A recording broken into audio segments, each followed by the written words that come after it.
వివేకముగా జీవించటం అంటే బుద్ధి కలిగి జీవించటం, జ్ఞానము కలిగి జీవించటం. బుద్ధి జ్ఞానము ఈ రెండింటినీ మనము మిక్సీలు వేసి కొడితే వచ్చేది ఏంటంటే దేవుని ఎడల భయభక్తులు కలిగి జీవించటం. దేవుని ఎడల భయభక్తులు కలిగి జీవించటమే జ్ఞానం అనియు అంటాడు. ఎవరో తినగారుడు అంటాడు, యోబు అంటాడు. యోబు ఎరైంది చెప్తారు ఒకసారి. మరియు యెహోవా యందు భయభక్తులే జ్ఞానమనియు దుష్టత్వము విడిచుటయే వివేకమనియు ఆయన నరులకు సెలవిచ్చెను. హల్లెలూయా. యోబు అంటున్నాడు, యోబు తర్వాత కీర్తనాకారుడు అంటాడు, కీర్తనాకారుడు తర్వాత పాస్టర్ గారు చెప్పినట్లుగా జ్ఞాని అటువంటి సొలొమోను చెప్తాడు. ఇక్కడ బుద్ధి జ్ఞానము మరి కలిగి జీవించుటే ఏమన్నమాట? వివేకమంట. యోబు చెప్తాడు ఒక మాట 9వ అధ్యాయంలో 4వ వచనంలో, బైబిల్ ప్రకారం ఆయన మహావివేకి, అధిక బల సంపన్నుడు, ఆయనతో పోరాడ తెగించి హాని నొందని వాడెవడు? ఎవరు వివేకి ఇక్కడ? దేవుడు. దేవుడు మహా వివేక్ అంట ఆయన. అయితే ఆయన అధిక బల సంపన్నుడు, ఆయనతో పోరాడ తెగించి హాని నొందనటువంటి వాడు ఎవడును లేనని చెప్తాడు. యోబు భక్తుడు చెప్తున్నాడు ఏమనంటే, మహావివేకి ఎవరన్నమాట? దేవుడైనటువంటి యెహోవా. ఆయనతో పోరాడి జయముందువాడు ఎవడు అని చెప్పేసి చెప్తున్నాడు. ఎందుకు మహావివేకి? ఆలోచన చేసినట్లయితే సమస్తమును కూడా కలుగు చేసినప్పుడు ఏది ఏ పరిమాణంలో ఉండాలో, ఎక్కడ ఉండాలో ఎరిగిన వాడై వాటి క్రమమును ఏర్పరిచిన వాడు కనుక ఆయన మహా వివేకి. మనం సృష్టింపబడిన తర్వాత దేవుణ్ణి నన్నెందుకు ఇలా సృష్టించావని చెప్పేసి మనకి అడగడానికి ఎలాంటి అధికారము లేదు. యెషయా ప్రవక్త అంటాడు ఈ మాట 45వ అధ్యాయము 9వ వచనంలో, మంటికుండ పెంకులలో ఒక పెంకై ఉండి తన్ను సృజించిన వానితో వాదించు వానికి శ్రమ, జిగటమన్ను దాన్ని రూపించిన వానితో నీవేమి నాకు చేసి ఉన్నావని అడగదగునా? వీనికి చేతులు లేవని నీవు చేసినది నీతో చెప్పదగునా? ఇక్కడ యోబు ఏమన్నాడంటే, ఇందాక ఆయనతో వాదించువానికి శ్రమ అంటున్నాడు, ఆయన ఎదిరించువానికి శ్రమ అంటున్నాడు, ఆయనతో పోరాడు వారికి శ్రమ అని చెప్తున్నాడు. ఇక్కడ యెషయా ప్రవక్త ఏం చెప్తున్నాడంటే, మంటికుండ పెంకులలో ఒక పెంకు ఎవరన్నమాట? ఆ పెంకు ఈ భూమిపైనటువంటి సమస్తమైన మానవులందరూ కూడా ఒక మంటికుండ పెంకు లాంటి వాడు. ఈ పెంకు నన్నెందుకు ఇలా చేసావని చెప్పేసి కుమ్మరి వాడిని అడగడానికి ఎటువంటి పరిస్థితుల్లో కూడా అవకాశము లేదు. మనల్ని కలుగు చేసినటువంటి దేవునికి తెలుసు మనం ఏమవబోతున్నాము, మనం ఎలా జీవించబోతున్నాము. ప్రతి ఒక్కటి కూడా ఆయనకి తెలుసు కనుకనే మనను ఎవరికి, ఎప్పుడు, ఎక్కడ, ఏ గ్రామంలో, ఏ పట్టణంలో, ఏ తల్లిదండ్రులకు మనము జన్మించాలో అన్నిటినీ కూడా ఎరిగినటువంటి గొప్ప దేవుడు అన్నమాట. హల్లెలూయా. పౌలు ఒక మాట చెప్తాడు, 1 కొరింథీయులకు రాసిన పత్రిక 10వ అధ్యాయము 22వ వచనము, ప్రభునకు రోషము పుట్టించుదమా, ఆయన కంటే మనము బలవంతులమా. ప్రభునకు కోపం పుట్టించకూడదని చెప్పేసి దేనికి వాక్యం చదివిస్తుంది. నన్ను ఎందుకు ఇలా సృష్టించావు, నాకెందుకు ఈ శ్రమలో, నాకే ఎందుకు అని చెప్పేసి మనము దేవునికి కోపాన్ని తీసుకుని వచ్చే విధంగా ఎక్కడ కూడా మనము మాట్లాడకూడదు అని చెప్పేసి దేనికి వాక్యము తెలుస్తుంది. ఎందుకంటే ఆయన మహా వివేకము కలిగినటువంటి వాడు, అధిక బల సంపన్నుడు. ఆయనతో మనము తెగించకూడదన్నమాట. తెగిస్తే ఏమవుతుందంటే ద్వితీయోపదేశకాండం 32వ అధ్యాయము 21వ ఒక మాట చెప్తాడు. వారు దైవము కాని దాని వలన నాకు రోషం పుట్టించిరి, తమ వ్యర్థ ప్రవర్తన వలన నాకు ఆగ్రహం పుట్టించిరి. కాబట్టి జనము కాని వారి వలన వారికి రోషం పుట్టించును. ఏ జనం అంటే ఈ జనము అవివేక జనము వలన వారికి కోపము పుట్టించును అంటున్నాడు. మనం వివేకము లేకుండా ప్రవర్తిస్తే మనల్ని ఎవరికి అప్పగిస్తాడన్నమాట? అవివేకము కలిగినటువంటి ప్రజలకు అప్పగిస్తాడు. అవివేకులు ఎవరంటే వారికి ఒక బుద్ధి అనేది, ఒక జ్ఞానం అనేది, ఒక మంచి అనేది, ఒక చెడు అనేది ఏమాత్రము కూడా తెలియకుండా ఇష్టానుసారమైనటువంటి జీవితాన్ని జీవించేవాడు అవివేక్ అన్నమాట. 2 వస్తువులు చెప్పి షాప్ దగ్గరికి నిన్ను పంపించారనుకో, 2 ఒకటి మర్చిపోయి వచ్చాం, మళ్ళీ 2 చెప్పి మళ్ళీ పంపిస్తాను, మళ్ళీ 2 ఒకటి మర్చిపోయాం. ఇలా పదే నువ్వు చేస్తున్నావు అనుకో, మీ అమ్మ ఏమంటుంది? నిన్ను ఏమని సంబోధిస్తుంది? బుద్ధి లేనిదానా, చెప్పినవే 2, ఆ 2 ఒకటి మర్చిపోయాం, నీకు ఎన్నిసార్లు చెప్పాలి అని చెప్పేసి అక్కడ బుద్ధి లేని దాని అని చెప్పేసి ఒక పదం అనేది ఉపయోగించి మనలను తిడతారు. ఇక్కడ బుద్ధి లేనటువంటి వారిగా ప్రవర్తించే వారికి అప్పగిస్తాడు మనం బుద్ధి లేకుండా జీవిస్తే. బుద్ధి జ్ఞానము అనేది దేవుని ఎడల భయభక్తులు కలిగి వివేకముతో జీవించుట అన్నమాట. ఇర్మియా చెప్తాడు ఏమనంటే 23వ అధ్యాయంలో 13వ వచనము, షోమ్రోను ప్రవక్తలు అవివేక క్రియలు చేయగా చూచితిని, వాళ్ళు బయలు పేరట ప్రవచనము చెప్పిన జనమైన ఇశ్రాయేలును త్రోవ తప్పించరి. షోమ్రోను ప్రవక్తలంట ఎలాంటి క్రియలు చేస్తున్నారు? వాళ్ళు అవివేక క్రియలు. వీరు ప్రవచనాన్ని ఎత్తినప్పుడు వాళ్ళతో చెప్పే మాట ఏంటో తెలుసా?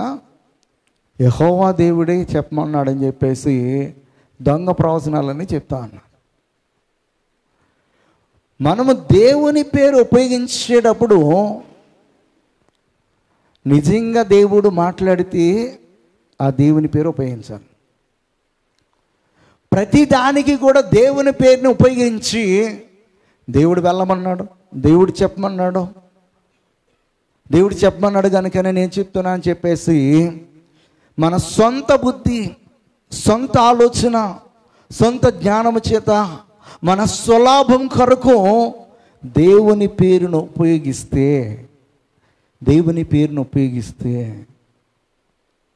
ఉపయోగించిన ప్రతిసారి కూడా దేవుడిని రాసుకుంటాడు అన్నమాట. ఉపయోగించిన ప్రతిసారి దేవుడు రాసుకుంటాడు. ఏ విషయమే మనం ఉపయోగించి దేవుని పేరు చెప్పి దగా చేస్తున్నామో, దేవుని పేరు చెప్పి అబద్ధములను చెప్తున్నామో, దేవుని పేరు చెప్పి మోసం చేస్తున్నామో, ప్రతి ఒక్కటి కూడా దేవుడు లెక్కలోనే తీసుకుని వస్తాడనమాట. ఇక్కడ అలాంటి ప్రవక్తులు ఎక్కడున్నారన్నమాట? షోమ్రోనులో ఉన్నారు. ఈ షోమ్రోనటువంటి ప్రవక్తులు అవివేక క్రియలు అంటే, అవివేకం అంటే ఇందాక చెప్పాను నేను, జ్ఞానం లేకపోవటం అవివేకము. జ్ఞానం అంటే ఏంటో చెప్పాను నీకు. ఏమనంట? దేవుని ఎడల భయభక్తులు లేకపోవటమే జ్ఞానం లేకపోవటం. అలాంటి భయం లేకుండా, అలాంటి భక్తి లేకుండా ఇష్టానుసారమైన ప్రవచనాలు ఎత్తి జనాలు ఏం చేస్తున్నారన్నమాట? మోసం చేస్తున్నారు. నేటి దినాలలో కూడా ఇలాంటి వారు ఈ భూమిపైన చాలామంది ఉన్నారు. దేవుని పేరు చెప్పి దొంగ ప్రవచనాలు ఎత్తి మీ చెవులకు ఇంపైనటువంటి మాటలను చెప్పి మిమ్మల్ని చాలా ఆకట్టుకునే విధముగా ఎన్నో మాట్లాడేవారు ఈ లోకంలో చాలామంది ఉన్నారు.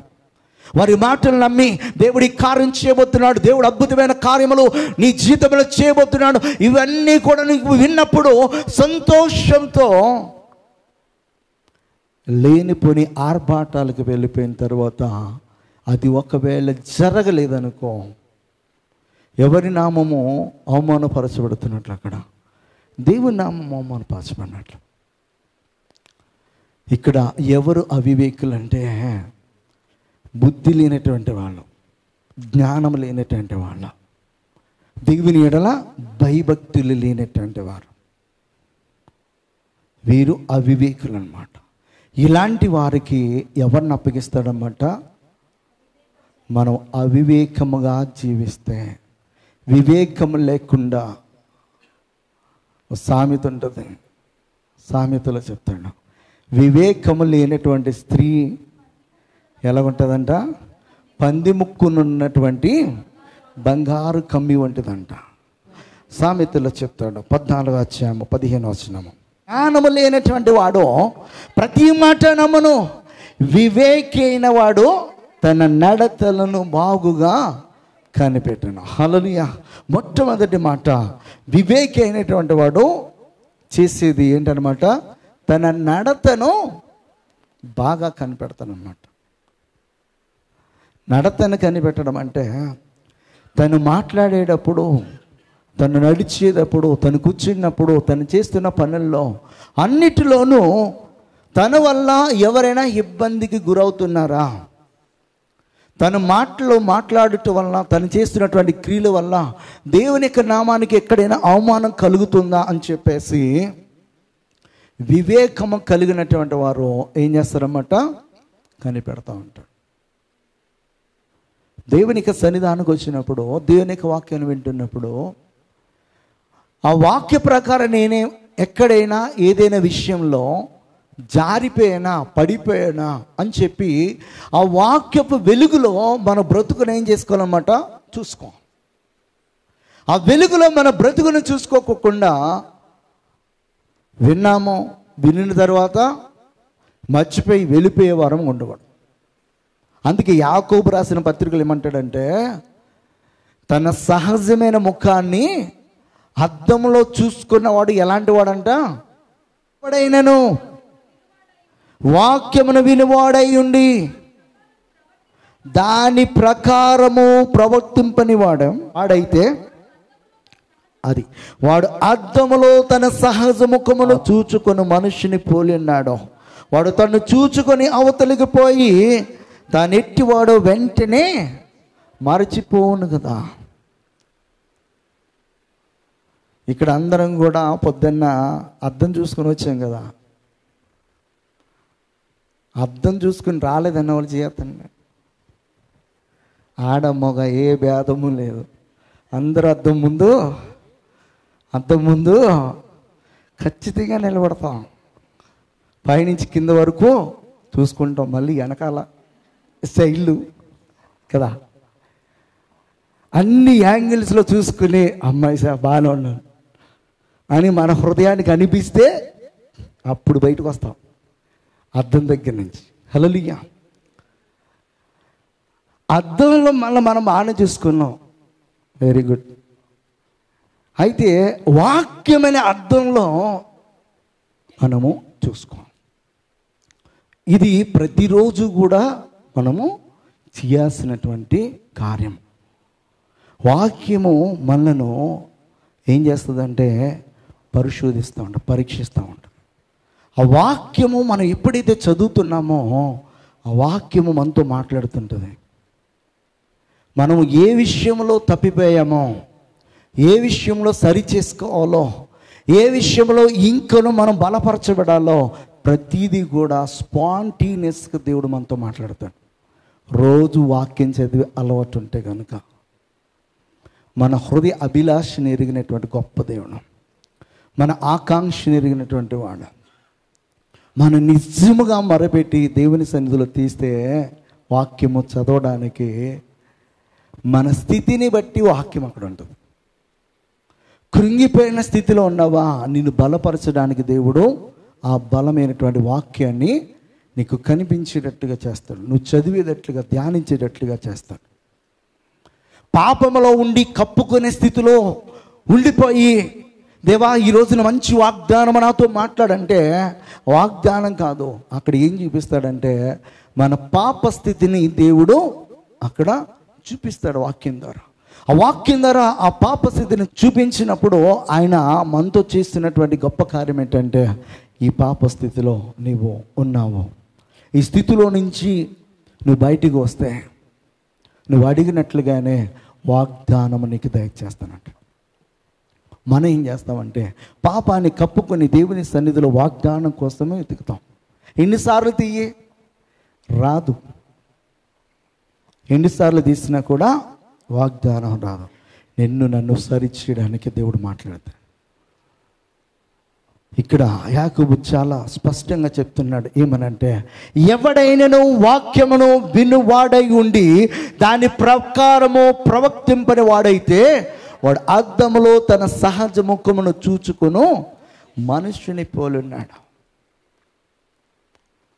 చూసి వచ్చిన తర్వాత ముఖాన్ని ఎలాగైతే మర్చిపోతాడో అలాగే సన్నిధిలో ఉన్నంతసేపు వింటాడో, సన్నిధి నుంచి బయటికి వెళ్ళగానే ఏమి విన్నాడో ఏమీ కూడా గుర్తున్నదు. అందుకే విత్తువాడు గురించి దేవుడు చెప్పాడు. వీళ్ళందరూ ఎవరన్నమాట? సహజ ముఖాన్ని మర్చిపోయినటువంటి వాడు, వాక్యాన్ని విని మర్చిపోయినటువంటి వాడు ఎవడంటే త్రోవ పక్కన పడినటువంటి విత్తనాన్ని పోలి ఉన్నవాడు. త్రోవ పక్కన పడినటువంటి ఈ విత్తనము వెంటనే వచ్చి ఎత్తుకుపోయాడు. ఎవరో? సోదకుడు, అపవాది. పక్షులు వచ్చి వెంటనే తినేసినని చెప్తున్నాడు. వివేకైన వాడు తన నడతను బాగుగా కనిపెట్టనంటే దేవుడు మనతో మాట్లాడుతున్నప్పుడు మనం వివేకము కలిగినటువంటి వారమైతే, దేవుని ఎడల భయభక్తులు కలిగిన వారమైతే, బుద్ధి కలిగిన వారమంటే ఖచ్చితంగా ఏం చేస్తానమాట? మన నడతను సరి చేసుకుంటాం. ప్రొవెర్బ్స్ 27:12 చదువుదాం ఒకసారి. బుద్ధిమంతుడు అపాయమొచ్చుడు చూచి దాగును, జ్ఞానము లేని వారు యోచింపగా ఆపదలో పడుదురు. బుద్ధిమంతుడంట అపాయం వచ్చుట చూచి దాగును, జ్ఞానం లేని వారు యోచింపక ఆపదలో పడతారంట. జ్ఞాని అయినటువంటి సొలొమోను చాలా చక్కటి మాటలు చెప్తున్నాడు.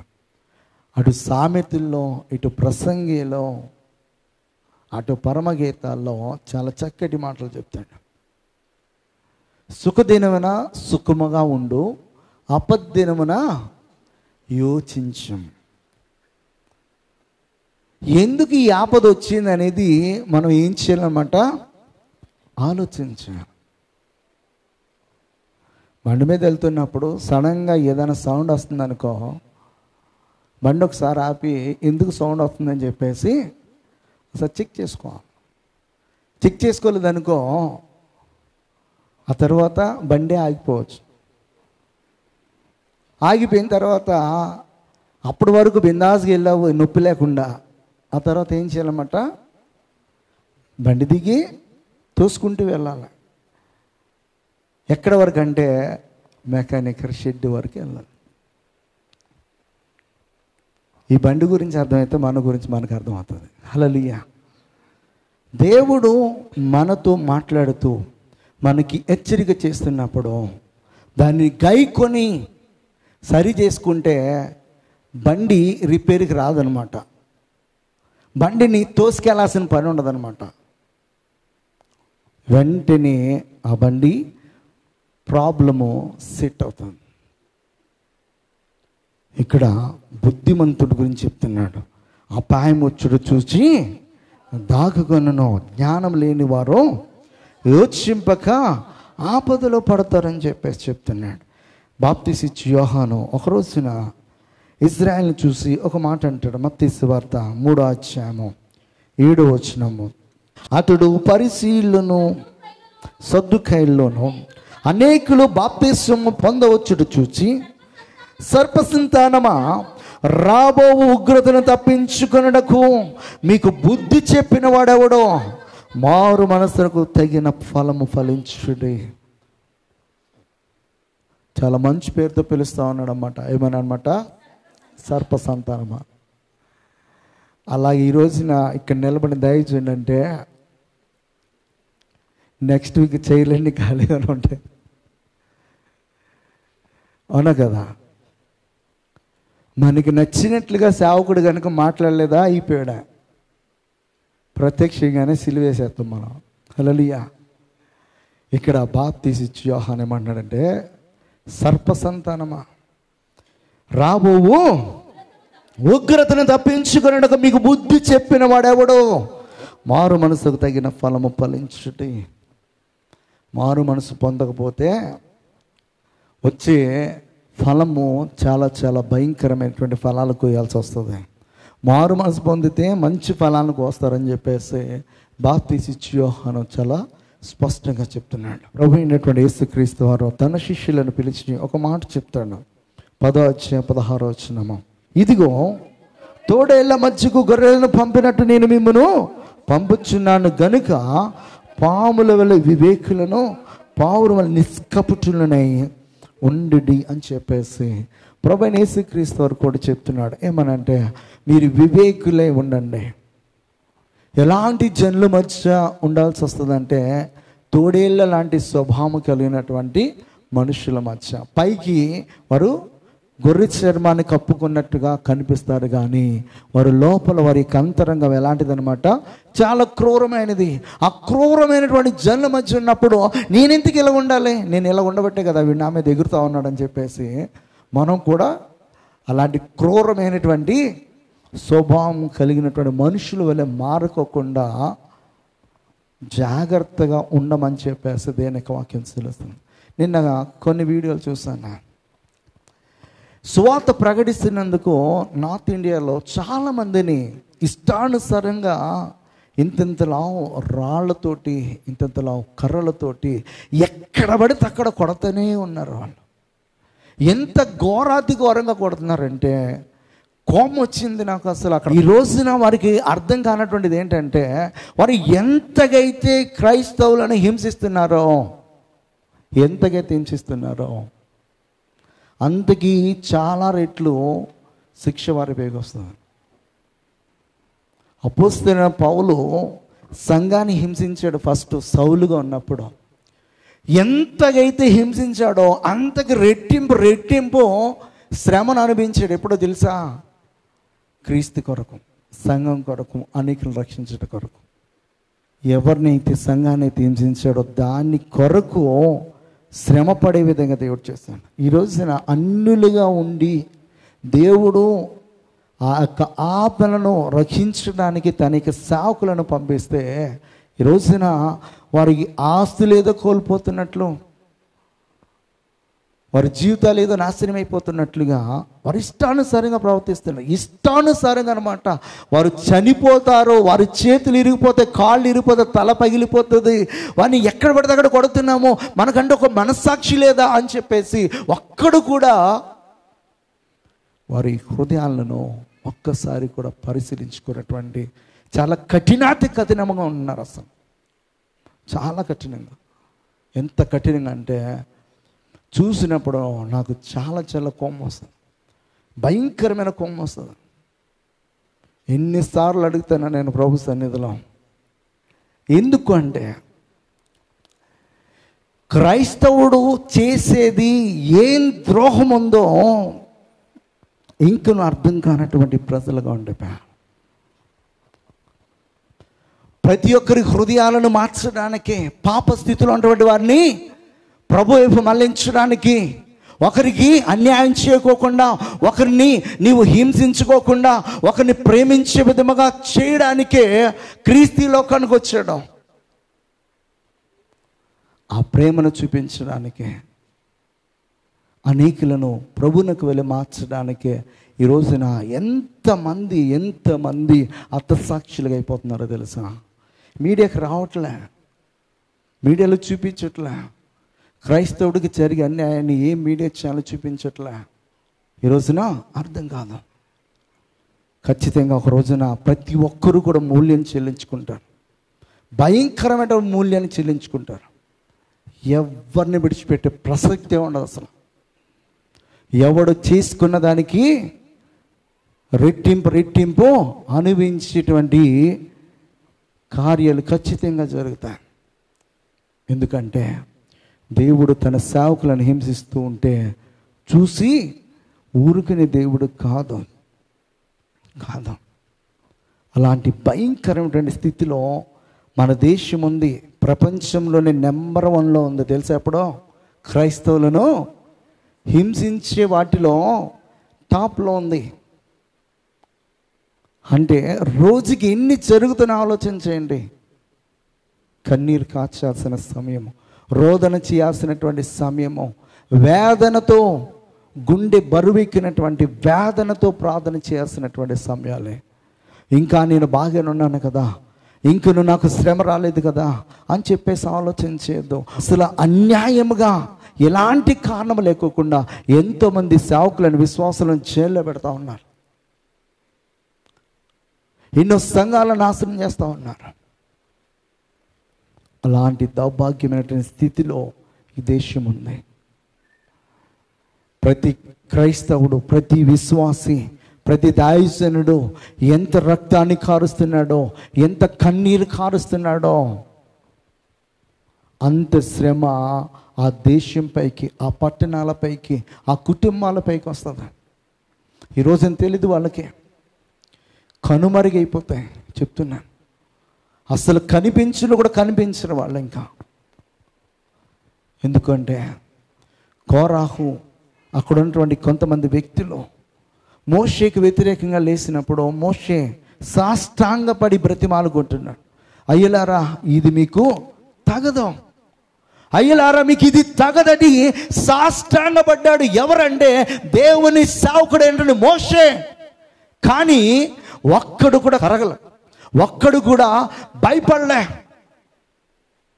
అప్పుడు రోషంతో నిలబడి అంటున్నాడు, మీలో ఎవరు పరిశుద్ధులో, ఎవరు దేవుని చేత ఎన్నిక చేయబడిన వారో రేపొద్దున దేవుని సన్నిధిలో సాక్ష్యపు గుడారంలో తేలిపోతుంది.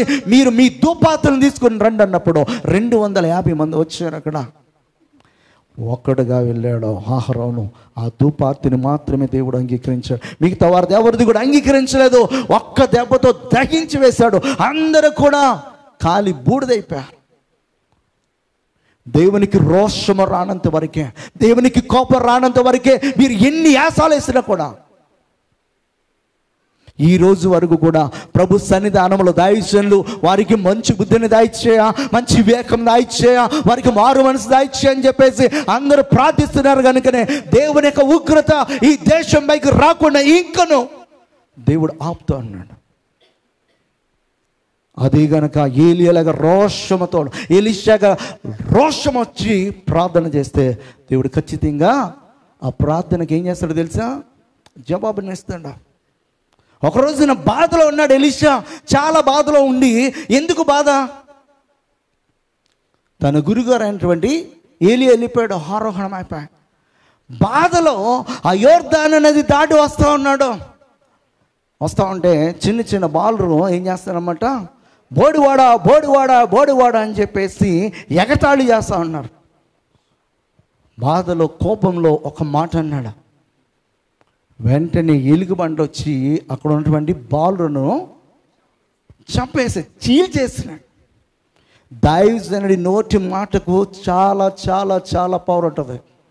అతడు బాధలో కన్నీళ్లతో ఒక మాట కనుక అతడు అన్నాడంటే ఖచ్చితంగా జరుగుతుంది.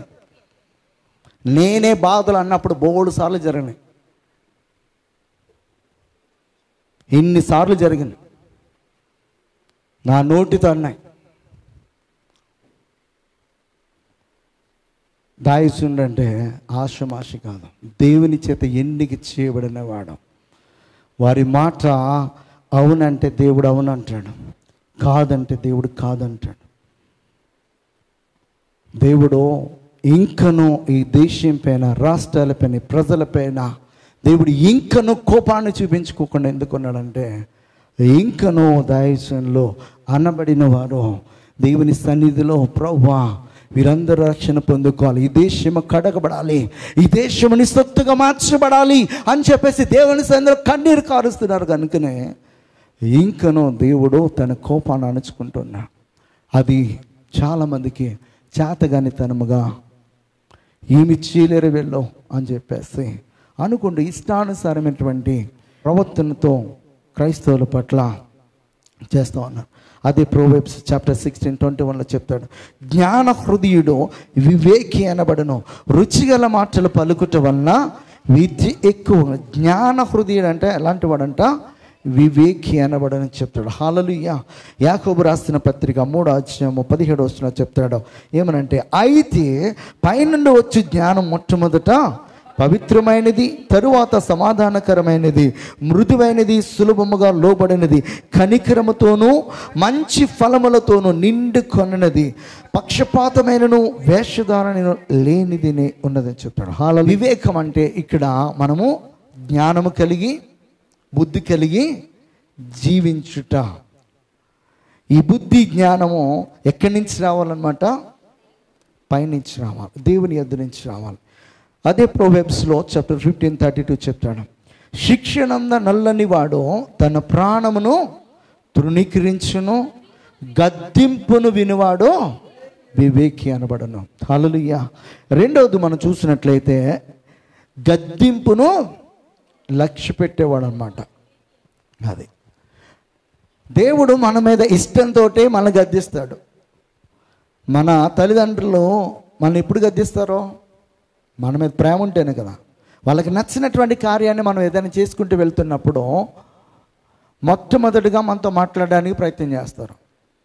మనం వినలేదనుకో కొంచెం కోపడతారు, వినలేదనుకో గద్దిస్తారు, అంతగా వినలేదనుకో లేకపోతే చిన్నవాళ్ళమైతే కొడతాను, పెద్దవాళ్ళమైతే ఇక కొట్టడం ఎందుకులే, నీ కర్మరా, నువ్వు ఏం చేయనుకున్నా చెయ్యి, దానివల్ల వచ్చే ఫలాన్ని నువ్వే అనిపిస్తాను, వదిలేస్తారు. వదిలేరా? ఇవసి వచ్చిందారు కొడతారా? కొట్టరు. ఎందుకంటే వాడు కోపంలో ఎలాంటి డిసిషన్ తీసుకుంటాడో, ఎలా ఉంటాడో అని చెప్పేసి మొట్టమొదటిగా మనల్ని కన్విన్స్ చేయడానికి ప్రయత్నం చేస్తారు. మనపైన కోపాన్ని ప్రదర్శిస్తారు, మనకి ఒక గద్దింపు అనేది ఇస్తారు. ఇక ఏమి చేయలేమన్నప్పుడు నీ కర్మరా అని చెప్పేసి వదిలేస్తాను. ఇక్కడ మనం వివేకం కలిగినటువంటి వారము అయితే దీన్ని లక్ష్య పెడతానమాట, గద్దింపుని లక్ష్య పెడతాం. దేవుడు మన మీద ప్రేమతోటే మనలను ఆయన ఏం చేస్తాడనమాట, గద్దించి బుద్ధి చెప్తాడు ఆయన. అదే ప్రోవెబ్స్లో చాప్టర్ 1:29 చదువుతారు ఒకసారి. జ్ఞానము వారికి అసహ్యమైన, యెహోవా యందు భయభక్తులు కలిగి ఉండుట వారికి ఇష్టము లేకపోయినా, నా ఆలోచన వినలేకపోయిరి, నా గద్దింపును వారు కేవలము తృణీకరించిరి, కాబట్టి వారు తమ ప్రవర్తనకు తగిన ఫలమును అనుభవించెదరు, తమకు వెక్కసమగు వరకు తమ ఆలోచనను అనుసరించారు. దేవుడు మనతో మాట్లాడే 3 పద్ధతులు అన్నమాట. మొట్టమొదటిగా సమాధానకర్తయ్య దేవుడు మనతో సమాధానంగా మాట్లాడతాడు. ఎలా అంటే వాక్యం ద్వారా. మనము ఏ స్థితిలో ఉన్నామో ఆ స్థితిని బట్టి మాట్లాడతాడు. జ్ఞానవంతుడైతే వెంటనే ఏం చేయాలన్నమాట, అద్దంలో తన ముఖాన్ని చూసుకున్నప్పుడు ఎలాగైతే కట్టుబుట్టు అన్ని సరి చేసుకుంటారో, అది మగైన ఆడైనా దేవుడు మనతో మాట్లాడుతున్నప్పుడు వెంటనే సరి చేసుకుంటాడు. లేదు, దేవుడు తన కోపాన్ని వాక్యం ద్వారా చూపిస్తాడు. అది కూడా లేదనుకో, దేవుడు జరగబోయేదాన్ని ఒకసారి చూపించి మనకు గద్దిస్తాడనమాట.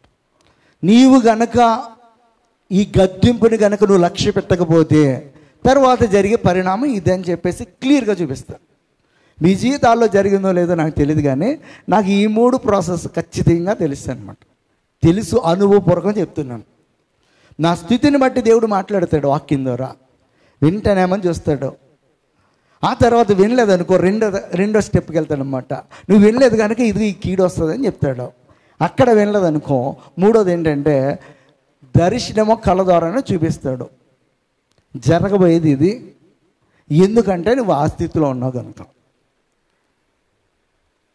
ఆ స్టేజ్ వరకు వెళ్ళకోకుండానే మనము బుద్ధివంతులుగా ఉండాలి. బుద్ధివంతుడు ఏం చేస్తాడనమాట, తన నడతను చక్కపరుచుకుంటాడు. అదే ప్రోవెబ్స్లో చెప్తాడు 29:15, బెత్తమును గద్దింపును జ్ఞానము కలుగచ్చేను, అదుపు లేని బాలుడు తన తల్లికి అవమానము తెచ్చునంటాడు. బెత్తమును గద్దింపును ఏం కలుగజేస్తాయన్నట? జ్ఞానం కలుగజేస్తాయి. కొన్ని సందర్భాల్లో దేవుడు ఎందుకు కొడతాడంటే మనకి ఆయన జ్ఞానం చేత నింపడానికి కొడతాడు. ఆ జ్ఞానం చేత నింపబడ్డానికి మనము మరి దేవుడు గద్దించినప్పుడు మనము బుద్ధి తెచ్చుకునే వారము ఉంటే మంచిది. 81 కీర్తన 11, Psalms 81:11. ఆయనను నా ప్రజలు నా మాట ఆలకింపకపోయిరి, ఇశ్రాయేలీలు నా మాట వినకపోయిరు అని చెప్తున్నా. ఆయనను అంటాడు అక్కడ. ఆయనను నా ప్రజలు నా మాట ఆలకింపకపోయారు. ఈరోజున దేవునికి వాక్యం వింటున్నప్పుడు మనం విని ఆ వాక్య ప్రకారము మనము సరి చేసుకుంటే దేవుడు చూసి సంతోషిస్తాడు. అంతేగాని వాక్యమును విననట్టుగా మనం పోతే కనుక మరి దేవుడు చెప్పినట్లుగానే ఆ కీడు అనేది మన కుటుంబాలపైకి వస్తుంది. అలా రాకోకుండా ఉండాలంటే మనము ఖచ్చితంగా వినినప్పుడే మనము సరి చేయబడాలి. 119 దావీదు కీర్తనలో 173 మాట చదువుదామా? నేను నీ ఉపదేశమును కోరుకొని ఉన్నాను, నీ చెయ్యి నాకు సహాయమగునుగా అంటాడు. హల్లెలూయా.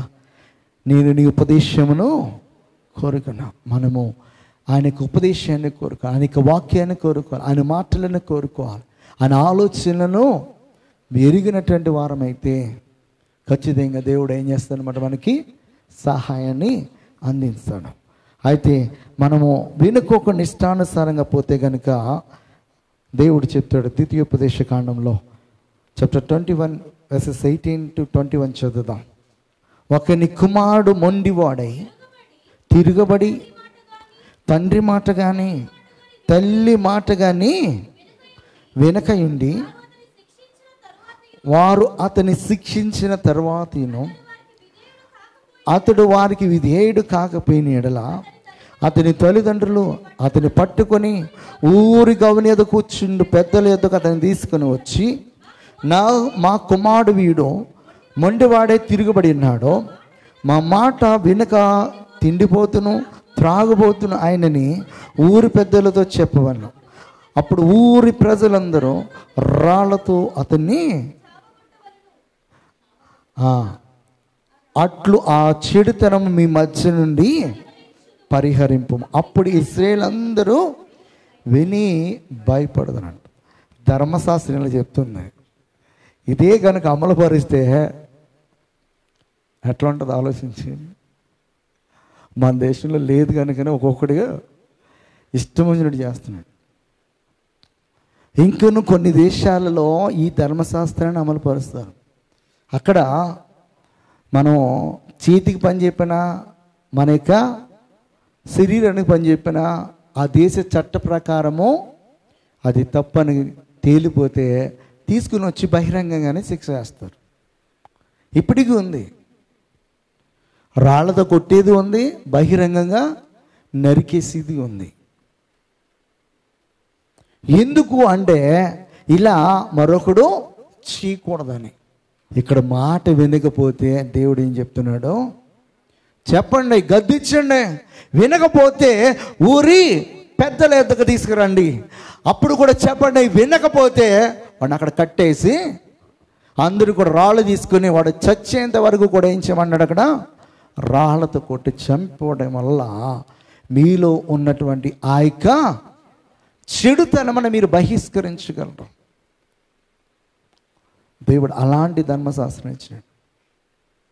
ఈ రోజున మనం తప్పిదం చేసిన దేవుడు క్షమిస్తూ ఉన్నాడంటే ఆయన ఎంతో ప్రేమ చూపిస్తున్నాడు.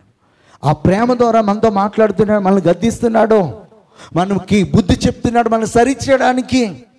ఇంకొనో సరి చేసుకోకుండా ఉంటే దేవుడు చెప్పినట్లుగానే ఆ శిక్ష అనేది మనపైకి వస్తుంది. ఇక్కడ ఎవడు వివేకి అన్నమాట? గద్దింపును లక్ష్య పెట్టేవాడు వివేకి. మూడోదిగా సామెతల్లోనే 14 అధ్యాయం 29 3 మాటలు చదివేసి మనం ముగించేద్దాం. దీర్ఘశాంతము గలవాడు మహావివేకి, ముంగోపి మూఢత్వమును బహుమానముగా పొందును. హల్లెలూయా. దీర్ఘశాంతం కలిగిన వాడు అన్నమాట.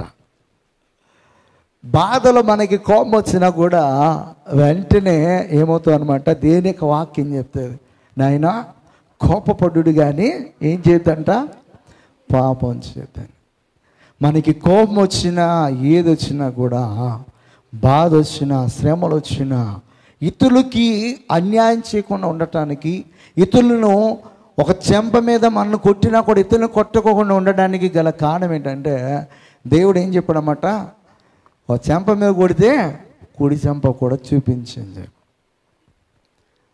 ఆ మాటలు ప్రతి క్రైస్తవుడికి కూడా గుర్తున్నాయి కనుకనే ఈ రోజున ప్రతి ఒక్కడు కూడా మౌనంగా ఉండదు. తిట్టినా కొట్టినా. కొన్ని చోట్ల సువార్త ప్రకటించడానికి వెళ్తే ముసలోళ్ళు వచ్చి ప్యాన్ నీళ్ళు పోస్తూ ఉంటారు. అక్కడ దైవజనుడు బలంగానే ఉంటాడు. ఏంటి ముసలిదాన్ని నా మీద నీళ్ళు పోతానని చెప్పేసి ఒకసారి ఎలాగంటే సంఘలో పెట్టి నిలబెచ్చనమాట. కానీ ఎందుకు నిలబెట్టలే? దేవుని యొక్క వాక్యాన్ని వారు అనుసరిస్తున్నారు కనుక. దేవునితో నడుస్తున్నప్పుడు అంతకుముందంతా కూడా పులిలాగా ఉన్నా కూడా ఆ పులి కాస్త ఏమైపోద్ది అనమాట, పిల్లి అయిపోద్ది. ఎందుకు అంటే వాక్యము మనలను తగ్గిస్తూ ఉంటుంది అనమాట. ఏం తగ్గిస్తుంది అంటే మనలో కోపాన్ని తగ్గిస్తూ ఉంటుంది, మనలోటువంటి మత్సరాన్ని కుళ్ళుని తగ్గిస్తూ ఉంటుంది, మనలోటువంటి అసూయను తగ్గిస్తూ ఉంటుంది, మనలోటువంటి లోకానుసరమైన ఆశలను కోరికలను వీటన్నిటిని తగ్గించుకుంటూ వస్తుంది. కనుకనే ఒకవేళ మన శరీరంలో కొన్నిసార్లు కోపం వచ్చినా కూడా వెంటనే రియలైజ్ అవుతాము, నేను ఇలా ప్రవర్తించి ఉండకూడదని, నేను ఇలా చేయకుండా ఉండాల్సిందని చెప్పి ప్రభు సన్నిధానంలో కన్నీరు కాచి ప్రార్థన చేసి, ప్రభువా నేను చేసిన దాన్ని దయతో క్షమించి ఇక మరలా అలా ప్రవర్తించకుండా ఉండేలాగా నాకు సహాయం చేయని చెప్పేసి దేవుని సన్నిధిలో మనము అడుగుతాం అన్నమాట. ఇక్కడ చెప్తున్నాడు అన్నమాట, దీర్ఘశాంతము కలిగిన వాడు మహావివేకి. ఆ మహావివేకి అని యెహోవా దేవుడి గురించి ఎందుకు అన్నాడంటే, ఆయన కోపం ఎంతసేపు ఉంటుంది, క్షణిక మాత్రం, కానీ ఆయన దయ ఆయుష్కాలం, మన ఆయుష్కాలం అంత ఉంటుంది అనమాట. హల్లెలూయా. మనం ఆయుష్కాలం ఉన్నంత వరకు కూడా దేవుడు మన పైన ఏం చూపిస్తా ఉన్నాడు అన్నమాట, దయ చూపిస్తున్నాడు. అంతేగాని తప్ప మనము భక్తి పరులు, మన నీతి పరులు మనకు కాదు. మనం ఉదయం మొదలుకొని సాయంకాలం వరకు కూడా ఎన్నో విషయాలలో మనము దేవునికి కోపాన్ని తీసుకుని వచ్చే ఆలోచనలు, క్రియలు, మాటలు చాలా చాలా చేస్తాము. ఎవరికి తెలియదు అనుకుంటాం, కానీ మనకి తెలియదు ఏంటంటే ఆయనకి సమస్తమును తెలుసాను. మన హృదయంలో మనము మాట్లాడే మాట యోచన చేసుకుంటాం, చూసావా? ఆ యోచన చేసేటప్పుడే ఆ మాట ఇంకొను పెదవుల ద్వారా బయటికి రాక మునిపే ఎరిగినటువంటి వాడు. ఆయనకి మరిగింది ఏదీ లేదు. కనుక ప్రియమైన సహోదరి సహోదరుడా, ఆయన దీర్ఘశాంతం ఎందుకు వహిస్తున్నాడంటే మనం నాశనం అవ్వకూడదని, మనము నాశనం అవ్వకూడదని. అంత దీర్ఘశాంతం వహిస్తున్నటువంటి దేవుణ్ణి మనం వెంబడిస్తున్నాం కూడా. మనం కూడా ఎలా ఉండాలన్నమాట, సహించాలి, తప్పదు. కోపం వచ్చినా కూడా దాన్ని తుడిచేసుకుని నార్మల్గా వెళ్ళాలి. నాకు ఒక సంఘటన బాగా నచ్చింది. యేసన్న గారు సువార్త ప్రకటిస్తున్న సమయాలలో ఒక ఇంటికి ఒక పెద్ద ఆవిడ, ఒక తల్లి గారు భోజనానికి పిలిచింది. భోజనానికి పిలిచినప్పుడు ఆయనకి చక్కగా భోజనం పెట్టింది, వడ్డించింది, తింటా ఉన్నాడు.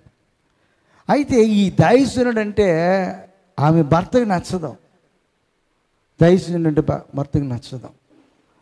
అయితే వచ్చి రాగానే ఈయన తినడం చూసి కోపంతో కొన్ని చెడ్డ మాటలు మాట్లాడి తుపుక్కుని ఉమ్మూసేశాడు. ఇందులో తినే భోజన ప్లేట్లో ఊసేశాడు. ఒక మాట అంటేనే మనిషికి వచ్చినట్టు వస్తుంది మనకి. అయితే యవ్వనంలో ఉన్నటువంటి ఆ దైవజనుడు ఉమ్ము ఎక్కడైతే పడిందో అంతవరకు అన్నం తీసి పక్కన పెట్టి ఆ రైస్ తినేసి అమ్మా వెళ్ళొస్తానే అని చెప్పి వెళ్ళాడు. ఈయన ప్రవర్తన, ఈయన సహనము చూసినటువంటి ఆ పెద్ద ఆయనకి ఇలా చేసి ఉండకూడదు నేను అని చెప్పి తన్ను తాను ఒక్కసారి చూసుకున్నప్పుడు, ఈ వయసులో కూడా ఇంత సహనము, ఇంత ఓర్పు అసలు ఎలా వచ్చింది తనకి అని చెప్పి, దేవుడు అంటే పడదు, దైవం అంటే పడదు, కానీ తనే మారు మనసు పొందాడు. తనే మారు మనసు పొంది దేవుని సన్నిధికి 2 బస్తాల ధాన్యాన్ని తీసుకుని వెళ్ళాడు. ఆయన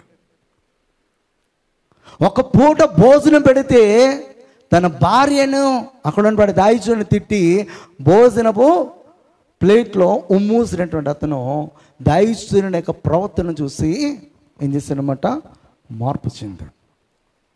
ఈ రోజున క్రైస్తవుడు ఈ రోజున కోపం వచ్చినా ఏమొచ్చినా కూడా, తనకి బాధ కలిగిన, శ్రమ కలిగినా కూడా ఎందుకు తట్టుకుంటున్నాడంటే, ఈరోజు ఎవరైతే ఏం చేస్తున్నారో వారు ఒక రోజున మార్పు చెందాలని, వారందరూ కూడా దేవునిలోనికి రావాలనే ఒకే ఒక ఉద్దేశంతో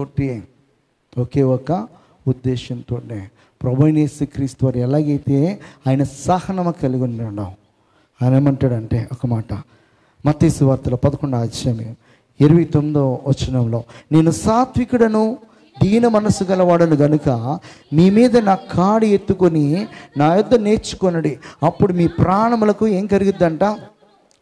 నేను సాత్వికుడను దీన మనస్సు గలవాడను గనుక మీ మీద నా కాడి ఎత్తుకుని, ఎవరైతే నేర్చుకోవాలి అని, యేసుక్రీస్తు యొద్ద నేర్చుకోవాలి. ఇంకా మనలో కోపము, లోకానుసారమైనటువంటి పగలు, ప్రతీకారాలు ఉన్నాయంటే ఇక యేసుక్రీస్తు యొద్ద ఏం నేర్చుకోలేదన్నమాట. ఈ సహనాన్ని నేర్చుకోలే, దీన మనస్సును నేర్చుకోలే, ఓర్చుకుని సహించుకునే మనస్సుని మనము అలవాటు చేసుకోలే. ఆయనకు చూడండి, ఆయన బొచ్చి కత్తిరించు అని ఎదుట గొర్రె ఎలా మౌనంగా ఉందో, అలా మన పాపముల కొరకు ఆయన నిందలను, అవమానాలను, దెబ్బలను తింటున్నప్పుడు అంత మౌనిగా ఆయన ఉన్నాడన్నమాట. మనలో సహనము అలా ఉండాలని చెప్పేసి దేవుడు చెప్తున్నాడు. మన ఇంట్లో వాళ్ళు కొన్నిసార్లు మనం అర్థం చేసుకోలేక, కొన్నిసార్లు మన మాట అనొచ్చు, కొన్నిసార్లు మనం చీదరించుకోవచ్చు, కొన్నిసార్లు వెలివేయచ్చు. కానీ సహనంతో వారిని మనము అర్థం చేసుకునే వారమే. ప్రేమ చూపిస్తే ఈ రోజున వారు అర్థం చేసుకోకపోవచ్చు, ఖచ్చితంగా మన విలువ తెలిసినప్పుడు ఏం చేస్తారన్నమాట, పశ్చాత్తాపడతారు. ఫస్ట్ గంట చేసేది ఏంటంటే, ఆ రోజు నేను అలా చేసి ఉండకూడదు, అలా ప్రవర్తించి ఉండకూడకుండా ఉండాల్సింది అని చెప్పేసి మన ఇంట్లో వాళ్ళు సైతం కూడా పశ్చాత్తాపడతారు. ఆ పెద్ద ఆయన ఎలాగైతే ఆ దాయిచుని చూసి పశ్చాత్తాపడ్డాడో, అలా మనము సహనాన్ని చూపిస్తున్నప్పుడు మనం చూసి ఖచ్చితంగా ఒక రోజున పశ్చాత్తాపడతారు అన్నమాట. యాకోబు రాసిన పత్రికలో చెప్తాడు, 1వ అధ్యాయము 19 చదువుతారా, చాప్టర్ 1:19.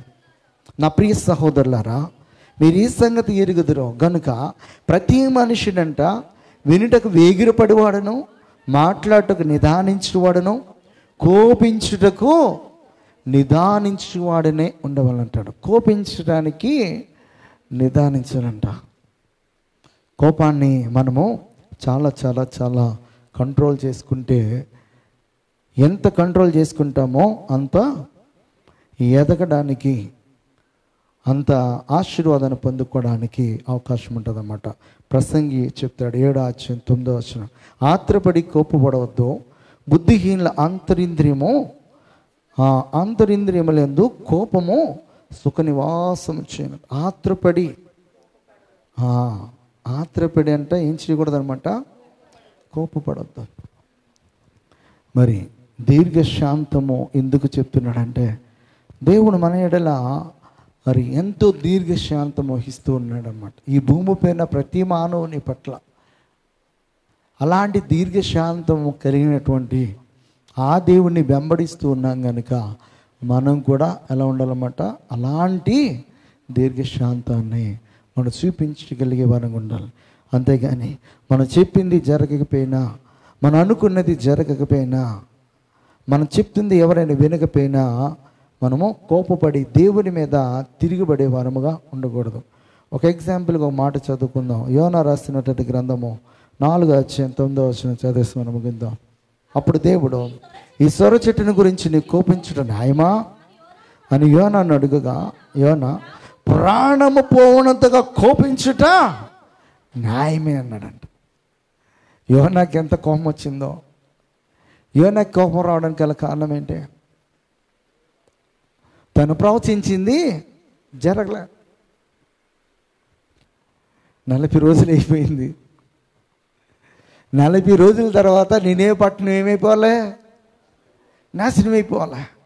కానీ నాశనం కావాలా, ఇంకా నాశనం అవుతుంది, ఇంకా నాశనం అవుతుంది అని చూస్తున్నాడు. ఇంకా ఎండలో ఎండిపోతా ఉన్నాడు. ఇంకా మనోడు చిరాకు వస్తుంది. దేవుడు కాసేపు కూల్ చేద్దామని సొర చెట్టునిచ్చాడు. పర్లేదురా, కనీసం ఈ నీడైనా ఉందలే అనుకుని పడుకున్నాడు. పడుకున్నా కొన్ని నిమిషాలకి అది కాస్త ఎండిపోయింది. ఎంత కోపం వచ్చిందంటే, కనీసం నాకు నీడవడానికి కూడా దేవునికి ఇష్టం లేదు. దేవుని పని మీద కదా నేను వచ్చింది, ఈరోజు నేను అవమానం పొందుతున్నాను అని చెప్పేసి తను మాట్లాడుకుంటున్న వేళ దేవుడు మాట్లాడుతున్నాడు. ఈ సొర చెట్టును గురించి నువ్వు కోపించుట న్యాయమా అని యోనాను అడగగా, ప్రాణం పోవునంతగా ఎంత రోషంతో కోపంతో అన్నాడు తెలుసా? న్యాయమే.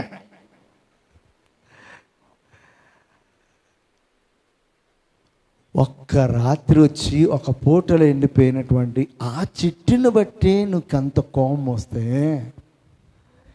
ఎంతమంది జనం? అది 1,20,000 కంటే ఎక్కువ మంది జనము, పశువులు, వారి ఆస్తి, ప్రాంతానంతటిని కూడా ఎలా నాశనం చేసేస్తాను అనుకున్నాను. దేవుడికి నాశనం చేయటం ఇష్టం కాదు.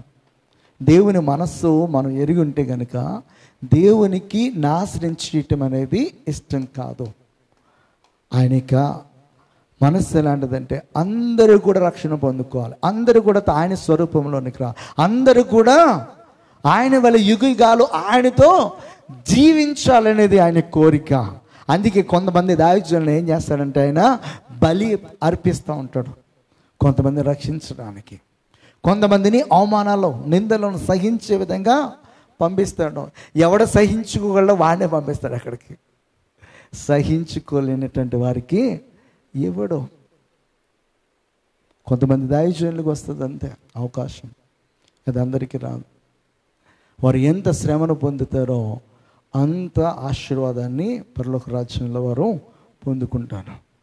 ఇక్కడ ఎవరు వివేకి అంటే మొట్టమొదటిగా తన నడతను బాగుగా కనిపెట్టేవాడు, రెండోది ఏంటనమాట గద్దింపును లక్ష్య పెట్టేవాడు, మూడోది అనమాట దీర్ఘశాంతము కలిగి సహనము కలిగినటువంటి వారు వివేకులు అనమాట. కనుక మనము గద్దింపును లక్ష్య పెడుతున్నామా, మరి మన నడతలను సరి చేసుకోవడానికి ప్రయత్నం చేస్తున్నామా, మరి అలాగే మనము కోపపడుకోకుండా దీర్ఘశాంతము కలిగినటువంటి వారముగా ఉంటున్నామా అనేది మనము ఒకసారి పరీక్షించుకోవాలి. ఎందుకంటే మానవులు కనుక కొన్నిసార్లు కోపాలు వస్తుంటాయి, కానీ దేవుడు కోపపడమన్నాడు కానీ ఏం చేయొద్దంట, పాపము. కొన్నిసార్లు కొన్ని సంఘటనలు మనల్ని బాధించవచ్చు, ఆ సమయాల్లో కోపం రావచ్చు. కానీ మనం వెంటనే ప్రభువా ఈ స్థితి నుంచి, ఈ యొక్క అవివేక హృదయం నుంచి వీరిని కాపాడయ్యా, వీరిని రక్షించయ్యా అని చెప్పేసి వారి కొరకు, వారి రక్షణ కొరకు మనము ప్రార్థించే వరకు ఉంటే మరి తద్వారా దేవుని యొక్క కార్యాలు ఈ దేశంలో, మన సంఘంలో ప్రతి చోట కూడా జరుగుతాయి.